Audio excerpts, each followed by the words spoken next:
நெனப்பு தான் பொழப்ப கெடுக்கும் அப்படின்னு நம்ம ஆட்கள் அடிக்கடி சொல்லுவாங்க. அது பாகிஸ்தானுக்கு நல்லாவே பொருந்தி போச்சு. காரணம் என்ன? அதத்தான் இப்ப விரிவா பார்க்க போறோம். இந்தியாவோட ஒரு யுத்தம். அந்த யுத்தம் ஏன் போட்டாய்ங்க அப்படின்னு கேட்டோம்னா, ஆசிம் முனிருக்கு உள்ளூர்ல செல்வாக்கே இல்ல. போற வர சின்ன பையன்லாம் ராணுவத்த கூப்பிட்டு மிதிக்க ஆரம்பிச்சுட்டான்.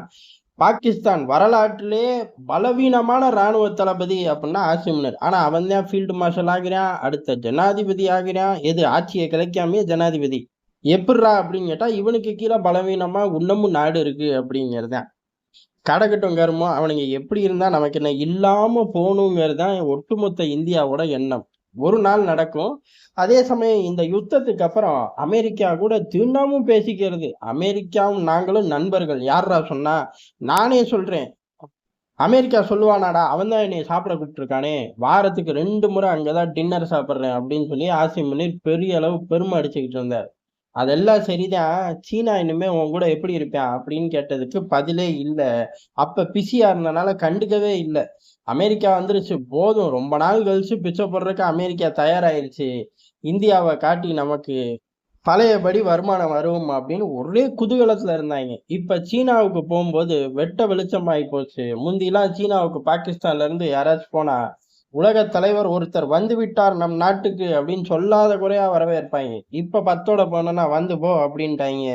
பத்தாததுக்கு ரஷ்யா கால்லயும் விழுகுறாய்ங்க, சீனா கால்லயும் விழுகுறாய்ங்க. ஒரு பயலும் மதிக்கிறதும் இல்ல. சீனா கடைசியில மிதிச்சும் புட்டாய்ங்க. ஏன் அப்படின்னா, சீனா, பாகிஸ்தானோட எக்கனாமிக் திட்டங்களுக்கு பைசா தரமாட்டேன். இனிமே ஒண்ணுமே தரமாட்டேன். அங்க போட்டது பூரா வீணு. மைலேஜே இல்ல. உனக்கு பல பில்லியன்கள் தரணும் அந்த ப்ராஜெக்ட்டுக்காக. அது எதையுமே தரப்போறது இல்லை அப்படின்ட்டாய்ங்க. இப்படி எதுவும் சொல்லிறக்கூடாது அப்படிங்கிறதுக்கெல்லாம் ஆசிம் முனிரெல்லாம் கூட்டு போனாய்ங்க. ஆசிம் முனிர் என்ன சீன கடவுளாடா? அவன் வந்தா நாங்க உடனே ஒத்துக்கிறக்கு. ஏதோ மன்னர் நாட்டுக்கு அனுப்புற, அதாவது சவுதி அரேபியாவுக்கு அனுப்புறேன்னா மன்னர் பிச்சை போடுவாரு. வெள்ளை மாளிகைக்கு அனுப்புனேன்னா ட்ரம்ப் பிச்சை போடுவான். நான் பிச்சை போட மாட்டேன் அப்படின்னு சொல்லி அதிபர் ஷி ஜின்பிங் கராரா காட்டிட்டார். பாகிஸ்தான் தெரிச்சிருச்சு. இந்த திட்டத்தை வச்சு என்னென்னமோ யோசிச்சு வச்சிருந்தோமே, கடைசியில சீனா ஃபண்டிங் இல்ல அப்படின்னு திரும்பி போனா என்ன ஆகுறது அப்படின்னு 2 பிரச்சனை இருக்கு. ஒண்ணு சீனா ஃபண்டிங்க நிறுத்துது. அப்ப அந்த ப்ராஜெக்ட் வரப்போறது கிடையாது. 1.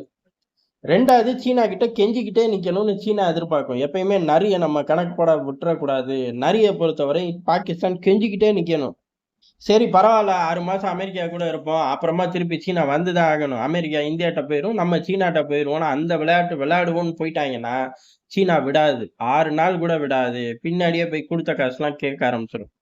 அதனால கெஞ்சிக்கிட்டே நிக்கணும். எவ்வளவு நேரம் கெஞ்சிக்கிட்டு நிக்கணும்னு தெரியாது. காரணம் நரி அத காட்டிக்க போறதில்ல. 2 நாள் கெஞ்சினா விட்டுருவேன். 2 மணி நேரம் கெஞ்சினா விட்டுருவேன்னு சொல்லவா போறாய்ங்க? சொல்லப் போறது கிடையாது. இடியாப்ப சிக்கலுக்கு மேல புதுசா ஒரு வார்த்தைய கண்டுபிடிச்சு போடுற அளவுக்கு சிக்கல்ல பாகிஸ்தான் மாட்டிக்கிட்டாய்ங்க. இதுல இருந்து அவனுங்க வெளில வர்றதுக்கு ரொம்ப காலம் ஆகும். அதுக்குன்னு நமக்கு எதிரான சேட்டைகள் எல்லாம் பண்ண மாட்டாய்ங்கன்னு அர்த்தம் கிடையாது. அது வேற டிபார்ட்மெண்ட். அது அவனுங்க புத்தியே அதான். ரத்தமே அதான். ஆனா, அமெரிக்கா கூட உருப்படவே முடியாது அப்படிங்கிறது இவ்வளவு சீக்கிரம் பாகிஸ்தானுக்கு நடக்கும் அப்படிங்கிறத எல்லாரும் எதிர்பார்த்தார்கள். பாகிஸ்தான் மட்டும் எதிர்பார்க்கல. இல்ல, இல்ல நாங்க அமெரிக்கா கூடயும் ஆடுவோம், சீனா கூடயும் ஆடுவோம், ரஷ்யா கூடயும் ஆடுவோம்னாய்ங்க. கடைசியில ரஷ்யாவும் மிதிச்சுச்சு. தூக்கி போட்டு மிதிச்சுட்டாய்ங்க. சீனாவும் தூக்கி போட்டு மிதிச்சிருக்கு. இனி வரும் நாட்கள் பாகிஸ்தானால வண்டியே ஓட்ட முடியாது. காரணம் என்ன?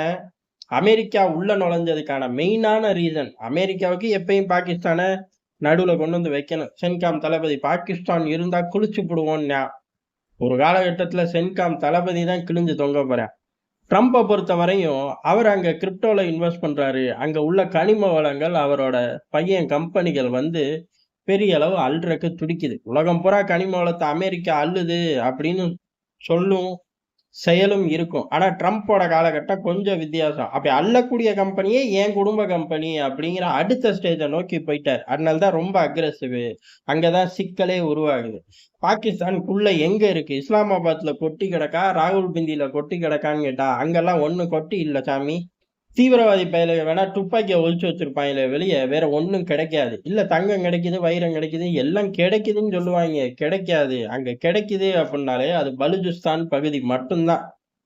அந்த பகுதிய குறி வச்சு தான் இவனுங்க இப்ப உள்ள நுழைஞ்சிருக்காய்ங்க. சீனா காச கொட்டி ஒண்ணும் பண்ண முடியாம தடுமாறி ரோட்ல நிக்கிறான். விலகிக்கிறேன் அப்படின்னு கத்திக்கிட்டு இருக்கான். அந்த இடத்துல ட்ரம்போட கம்பெனி போய் பணத்த கொட்டும்போது என்ன ஆகும்? ட்ரம்போட கம்பெனி திவால் ஆகும்.